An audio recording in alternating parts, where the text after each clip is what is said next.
Hi అండి, good morning. Welcome back to my channel. ఇదైతే కొత్తగా మేము కూలర్ కొనుక్కున్నాము. మొన్నే తీసుకొచ్చారు మా హస్బెండ్. 1 వీక్ అయితే అయ్యింది. మాకు ఇప్పుడు ఇంకో కూలర్ ఉంది, ఆ రూమ్లో ఉంటుంది. ఇదైతే మళ్ళీ ఆయనకి సపరేట్గా కావాలని కొనుక్కొచ్చుకున్నారు. పొద్దున్నే మార్నింగ్ ఇక్కడ కాఫీ కోసం అయితే పాలు కాగబెడుతున్నాను. ఆ, ఆ, కర్రీ కూడా ఏదో చేశాను కానీ నాకు అంతగా గుర్తు లేదు. నిన్న ఏం కర్రీ చేశానో కూడా ఇవాళ గుర్తు లేకపోతే నా నా మైండ్ అసలు పనిచేయదు. నిన్న కర్రీ చేసింది కూడా ఇవాళ గుర్తు లేకపోతే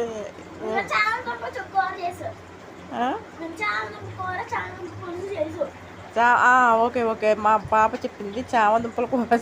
నాకు అసలు నిన్న కూర కూడా ఏం చేశాను, అందుకే చామదుంపలు ఉడకపెడుతున్నాను అనమాట. ఉడకపెడుతున్నాను అనమాట. అదే అనమాట కుక్కర్ పెట్టింది. ఇదైతే నిన్న రైస్ గిన్నె, అది ఇంకా నేను తోమలేదు, అది ఇక్కడే పెట్టారు. నాకు కూడా ఏంటో ఈ మధ్య సరిగ్గా మైండ్ అయితే కొంచెం అన్నీ గుర్తుండట్లేదు. అంటే మెమొరీ పవర్ పోయినట్టుంది కొద్దిగా. కొత్తగా ఎవరైనా మా ఛానల్ చూస్తుంటే లైక్ చేయండి, షేర్ చేయండి, సబ్స్క్రైబ్ చేయండి. Please subscribe to my channel. Bye.